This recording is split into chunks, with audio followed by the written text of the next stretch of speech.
नवरात्रि का पावन पर्व चल रहा है और नवरात्रि में विशेष धूम होती है डांडिया की। लखनऊ में भी जगह जगह डांडिया का आयोजन किया जा रहा है। इसी कड़ी में सवारी इवेंट्स के द्वारा लखनऊ में एक अच्छा डांडिया फेस्टिवल शुरू किया जा रहा है। 11 तारीख को ये होने वाला है। इस पर बात करने के लिए हमारे साथ सावरिया इवेंट्स की डायरेक्टर नेहा जायसवाल जी हैं। उनसे पूछते हैं कि इस डांडिया में क्या खास होने है। मैम, डांडिया की बात करें तो पहले तो लखनऊ में कई तरह के प्रोग्राम हो रहे हैं, तो सावरिया इवेंट्स इसमें क्या नया कर रहा है?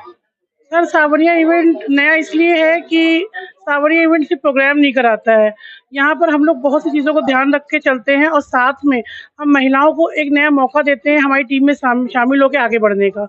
हमारी टीम मेंबर्स में 80% महिलाएं हैं जो हमारे साथ मिलके ये काम कर रही हैं। और साथ ही साथ सावरिया इवेंट डिफरेंट इसीलिए है कि हम किसी भी ऊट-पटांग पब्लिक को नहीं भरते हैं जो बाहर से पी के आए, वहाँ बवाल करे। हमारे पास सब लेविश पब्लिक होती है, सब अच्छे घर के लोग होते हैं।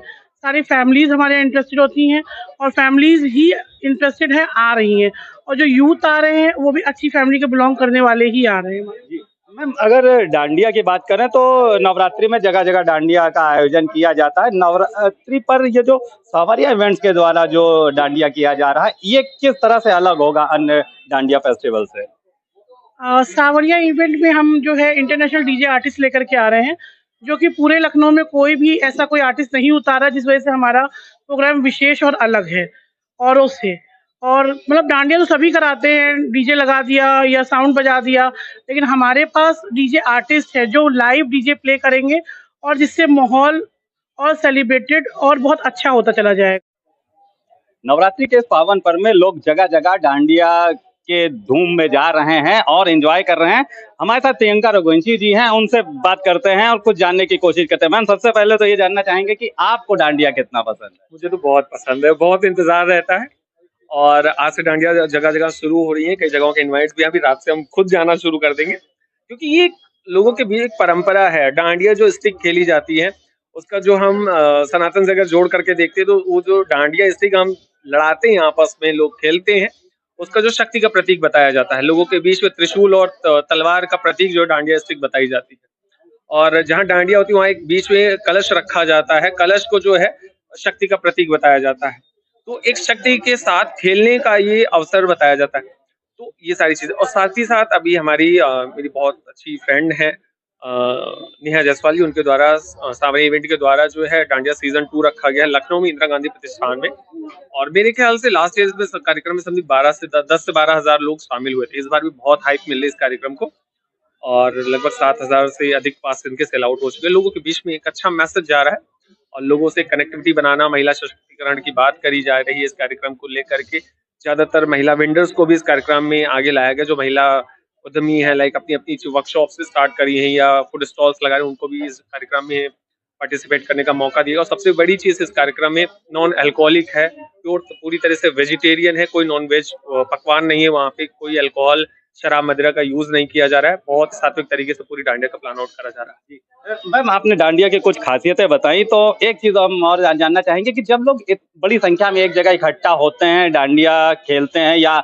आपस में बात करते हैं, तो समाज के लिए कितना ही अच्छा होता है जब लोग एक साथ एक जगह पे होते हैं। देखिए, आज के टाइम में ना पूरा हर इंसान बिजी है, किसी के पास अपने बच्चों के लिए टाइम नहीं, बाप को अपने मिसेज माता पिता के लिए टाइम नहीं, माँ को अपने बच्चों के लिए टाइम। तो इन सब छोटी छोटी एक्टिविटीज जो लोग अब प्लान आउट करने लगे समाज को जोड़ने के लिए, परिवार को कनेक्ट करने की कोशिश इन सब एक्टिविटीज के द्वारा करी जाती है। वो कहीं ना कहीं इन एक्टिविटीज को करने के बाद जो आयोजन समिति वो इन सब चीजों में सफल भी होती है, क्योंकि फैमिलीज कनेक्ट होती हैं, लोगों के बीच में एक अच्छा मैसेज रिवील होता है, परिवार साथ होता है, नाते रिश्तेदार भी कहीं कहीं पे इकट्ठा होते हैं कि हमको डांडिया जाना है, साथ में चलना है। तो यहाँ अभी अगर इधर उधर की बात करें उत्तर प्रदेश की आसपास के राज्यों में तो उतना क्रेज नहीं, लेकिन गुजरात का जो बेंड फेस्टिवल है तो बहनें अपने घर आती हैं डांडिया खेलने के लिए, लोग नाते रिश्तेदार एक दूसरे के घर जाते हैं, बहुत बड़ा फेस्टिवल। तो कहीं ना कहीं हर त्योहार जो सनातन परंपरा से चले आ रहे हैं, कहीं ना कहीं से लोगों को कनेक्ट करने का हमेशा प्रयास रहा है लोगों को।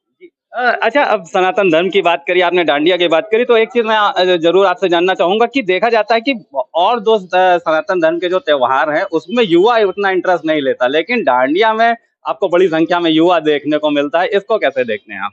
नहीं, देखिए, अगर युवाओं की अगर हम बात करते, देखिए अब डायरेक्ट अगर पूजा की जगह पे हम किसी को बिठा दे तो आज के टाइम पे जो हमारी गार्जियन भी है ना, वो भी एक बार डिस्टेंस बनाते हैं।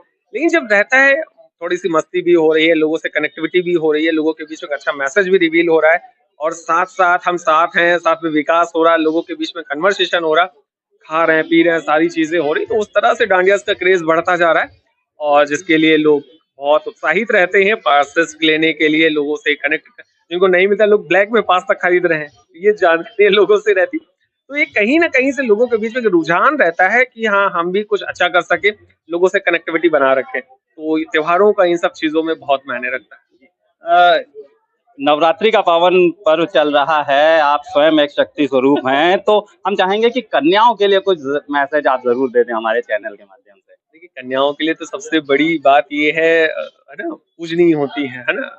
नौ कंजकों को हम पूजें माँ के स्वरूप में, है ना? तो छोटी-छोटी बच्चियों को हम देवी के रूप में उपासना करते हैं, पूजा करते हैं।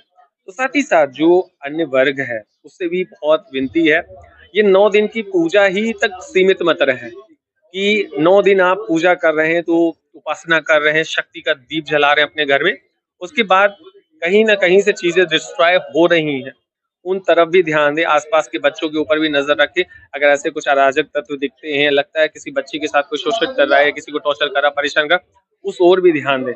तब हम पूरी तरीके से अपने नवरात्र को हम सफल करेंगे। ये मैसेज देना चाहिए। जी। धन्यवाद, धन्यवाद। तो हमने बात करी समाज सेवी प्रियंका रघुवंशी जी से, जिन्होंने साफ तौर पर कहा कि नवरात्र के पर्व में डांडिया तो विशेष महत्व रखता ही है, और सबसे बड़ी बात यह है इस सनातन धर्म के त्योहार की कि बड़ी संख्या में लोग एक दूसरे से मिलते हैं, एक साथ डांडिया खेलते हैं, साथ में खाना पीना होता है और एक दूसरे से कई तरह की बातें होती हैं। हमने जब उनसे नवरात्रि के अवसर पर कन्याओं के लिए मैसेज की बात करी, समाज के लिए मैसेज की बात करी, तो उन्होंने एक बहुत अच्छी चीज़ हमारे चैनल के माध्यम से कही है कि नवरात्रि में तो 9 दिन कन्याओं का पूजन किया जाता है, उनको सब कुछ माना जाता है, लेकिन कहीं न कहीं समाज में देखने को मिलता है कि उन कन्याओं का उतना आदर नहीं किया जा रहा है। कुछ उनके साथ समाज में गलत चीज़ें भी देखने को मिलती, इस पर उन्होंने ज़रूर अपनी राय दी है और सब समाज के सभी लोगों से आग्रह किया है कि कन्याओं का पूजन अवश्य कीजिए, लेकिन उन कन्याओं को साल भर उसी तरह से मानिए कि जिससे उनका मान-सम्मान भी बचा रहे और आपको भी आत्मिक संतुष्टि मिले। वीडियो जर्नलिस्ट अखिलेश सिंह के साथ संतोष कुमार, भूमि टीवी, लखनऊ।